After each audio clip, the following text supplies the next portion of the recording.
जो लोग कहते हैं कि अल्लाह जो है वही मसीह इब्न मरियम है, वो बेशक काफिर है।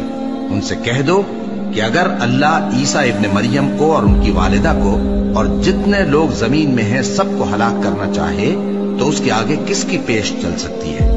और आसमान और जमीन और जो कुछ उन दोनों के दरमियान है सब पर अल्लाह ही की हुकूमत है।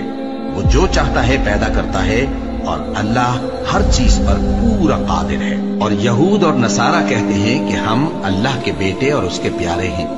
कहो कि फिर वो तुम्हारे गुनाहों के सबब तुम्हें अजाब क्यों देता है? नहीं, बल्कि तुम उसकी मखलूकात में दूसरों की तरह के इंसान हो। वो जिसे चाहे बख्शे और जिसे चाहे अजाब दे। और आसमान और जमीन और जो कुछ उन दोनों के दरमियान है सब पर अल्लाह ही की हुकूमत है और सबको उसी की तरफ लौट कर जाना है।